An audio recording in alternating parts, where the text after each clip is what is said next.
S common.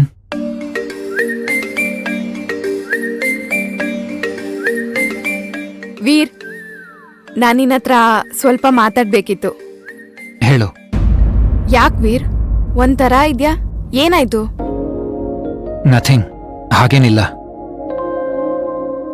ಇಲ್ಲ, ನೀನ್ ಸುಳ್ಳು ಹೇಳ್ತಿದ್ಯಾ? ಇಲ್ಲ ಇಶಾನಿ. ನೀನ್ ಅಪ್ಸೆಟ್ ಆಗಿದ್ಯಾ? ನನಗ್ ಗೊತ್ತಾಗ್ತಾ ಇದೆ ವೀರ್.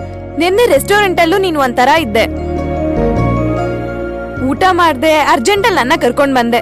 ಯಾಕೆ ಅಂತ ನಂಗಿನ್ನೂ ಅರ್ಥ ಆಗಿಲ್ಲ. ಆಫೀಸಲ್ಲೂ ಕರೆಕ್ಟಾಗಿ ಮಾತಾಡಿಲ್ಲ.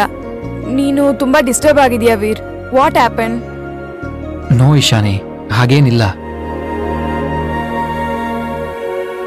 ವೀರ್, ಫಸ್ಟ್ ಎಲ್ಲ ನಾವ್ ಎಷ್ಟು ಕ್ಲೋಸ್ ಆಗಿದ್ವಿ ಅಲ್ವಾ?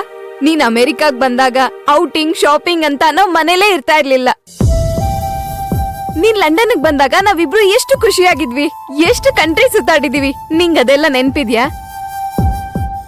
ಹೇಳು ವೀರ್, ನೆನ್ಪಿದ್ಯಾ? ಬಟ್ ಲಾಸ್ಟ್ 6 months ಇಂದ ನೀನ್ ತುಂಬಾ ಚೇಂಜ್ ಆಗಿದ್ಯಾ. ಯಾಕೋ ಡಿಸ್ಟರ್ಬ್ ಆಗಿದ್ಯಾ ವೀರ್. ಫೇಸ್ ಟು ಫೇಸ್ ಮಾತಾಡಕ್ಕೂ ಟೈಮ್ ಕೊಡ್ತಿಲ್ಲ ನೀನು. ನೋಡಿ ಶಾನಿ, ಅಣ್ಣನ ವಿಷಯಕ್ಕಷ್ಟೇ ನಾನು ಡಿಸ್ಟರ್ಬ್ ಆಗಿದ್ದೀನಿ.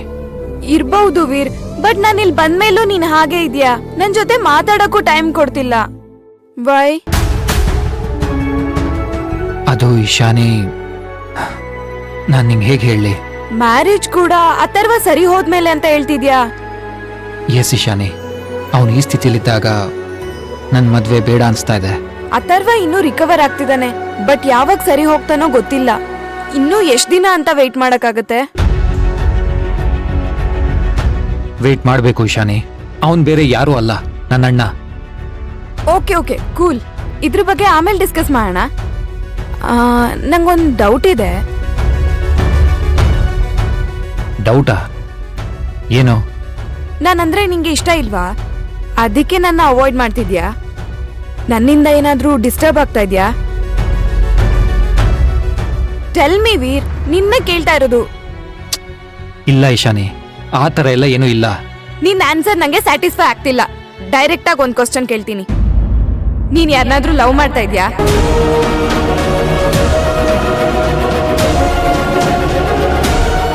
ನಿನ್ ಮನ್ಸಲ್ಲಿ ಯಾರಾದ್ರೂ ಹುಡುಗಿ ಇದ್ದಾಳ?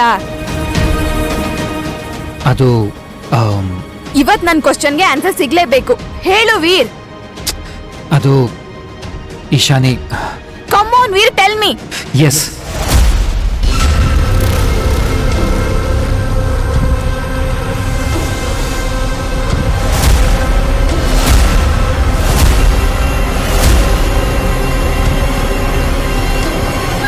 ವಾಟ್? ನೀ ಲವ್ ಮಾಡ್ತಾ ಇದ್ಯಾ? ಯಾರನ್ನ?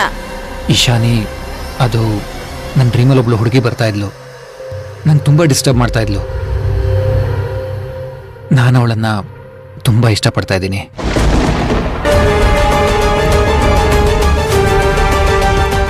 ಬಟ್ ಅವಳು ಯಾರು ಏನು ಅಂತಾನೆ ಗೊತ್ತಿಲ್ಲ ನನಗೆ. ನಿಜವಾಗ್ಲೂ ಅವಳು ಇದ್ದಾಳೋ ಇಲ್ವೋ, I don't know.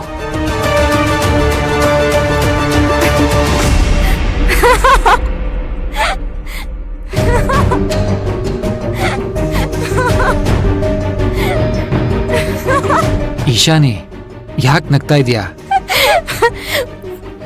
What nonsense Veer. Dream ಅಂತೆ, ಹುಡುಗಿ ಅಂತೆ. ಏನ್ ಮಾತಾಡ್ತಾ ಇದ್ಯಾ? ಸ್ಕೂಲಲ್ಲಿ ಹೇಳ್ತಿದ್ದಿದ್ ಕತೆ ನೆನ್ಪಾಗ್ತಾ ಇದೆ ನನ್ಗೆ.